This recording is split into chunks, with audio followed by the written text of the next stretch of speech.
Hello students, আজিৰ ভিডিঅ'টোত আমি ক্লাছ 10ৰ এডভান্স মেথছৰ কমপ্লেক্স নম্বৰৰ অনুশীলনী 2.5ৰ 11 আৰু 12 নম্বৰ প্ৰশ্নটোৰ ওপৰত আলোচনা কৰিম।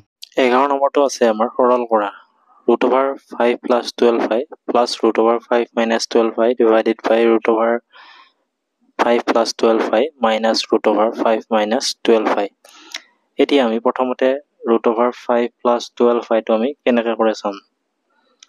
এতিয়া আমাৰ বৰ্গমূল উলিয়াৰ নিচিনাকৈ আমি 5 টো আমি 9 minus 4 বুলি লিখিম plus 12i। এতিয়া আমি 9 টো আগত লৈছো 9 plus 12i minus 4 হ'ব। এতিয়া 9 ৰ হলনি আমি এনেকৈ লিখিম 3 square plus 2 into 3 2 3 গুণ 6 আৰু 6 2 গুণ 12 হ'ব আৰু লগত এটা i আছে। twice ab হল plus b square এনেকুৱা হৈ যাব আমাৰ 2 square মানে 4 i square মানে -1। গতিকে এইটো আমাৰ কাৰ ফৰ্মুলা হ'ব a plus b whole square 3 plus 2y whole square।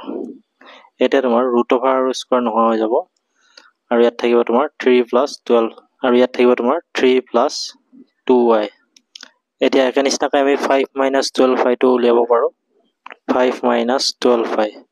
এইটো আমাৰ 3 minus 2i হৈ যাব। আমি কৰি চাব পাৰো 9 minus 4 minus 12i।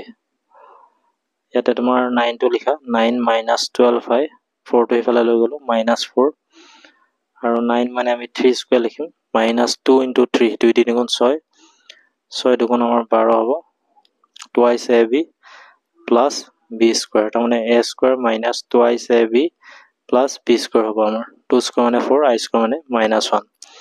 গতিকে এইটো আছিল আমাৰ a minus b whole square formula 3 minus 2y whole square। এতিয়া root over আৰু square নোহোৱা হ'ব আমাৰ ইয়াত থাকিব 3 minus 2y।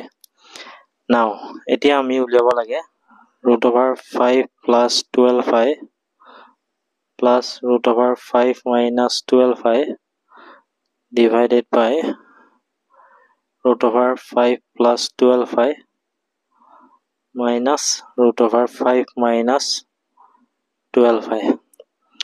এতিয়া আমি 5 plus 12i মানে কিমান পাইছিলো root over 5 plus 12i মানে আমি পাইছিলো 3 plus 2y আৰু root over 5 minus 12i মানে পালো আমি 3 minus 2y আৰু এটো পালো আমি 3 plus 2y minus 3 minus 2y। এতিয়া তোমাৰ plus 2y minus 2y কাটা যাব 3 plus 3 মানে 6 হ'ব আৰু তোমাৰ ইয়াতে 3 plus 2y minus 3 minus 7 আছে plus 2y 3 3 কাটা গ'ল 2y plus 2y মানে আমাৰ 4y হ'ব 4y ওপৰত আমি 6 পালো।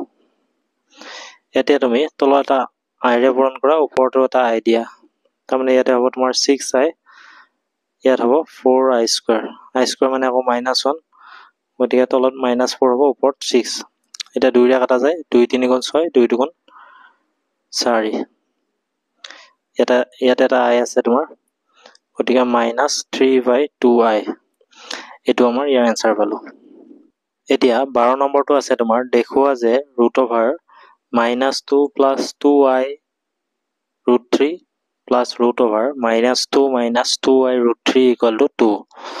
এটো একেবাৰে সহজ আমাৰ।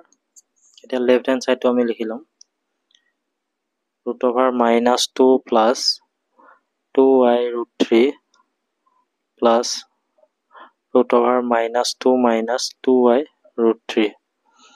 এটো চাবা এতিয়া -2 মানে আমি -3 plus 1 কৰিলে -2 পাম plus 2i root 3। এটো তুমি -3 plus 1 minus 2i root 3। এতিয়া তোমাৰ 1 টো আগত লিখা 1 plus 2i root 3 আৰু 3 টো ইফালে লম plus ইয়াতে তুমি 1 টো আগত লিখা 1 minus 2i root 3 আৰু 3 টো ইফালে লিখিম।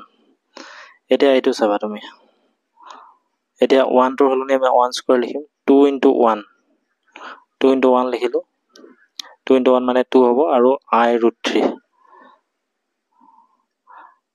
তাৰমানে আমি এইটো formula a square plus 2ab plus b square equal to আমি a plus b a square plus 2ab plus b square equal to আমাৰ a plus b whole square বা a square minus 2ab plus b square equal to a minus b whole square এই দুটা formula আমি লক্ষ্য কৰিম এতিয়া তোমাৰ ইয়াত a স্কোয়াৰ হ'ল plus 2ab plus b square হ'ব মানে এইটো b হৈ আছে i√3 হোল স্কোয়াৰ তেতিয়াহ'লে আমাৰ i স্কোয়াৰ মানে আকৌ -1 হ'ব এইটো মাইনাছ আছে √3 স্কোয়াৰ মানে 3 পাম এইটো তুমি একে নিচিনাকৈ লিখিব পাৰা 1 square minus 2 into 1 into i√3 তেতিয়াহ'লে 2 গুণ 2 2i√3 হ'ব প্লাছ i√3 হোল স্কোয়াৰ হ'ব তেতিয়া i স্কোয়াৰ মানে -1 আকৌ √3 স্কোয়াৰ মানে 3 পাম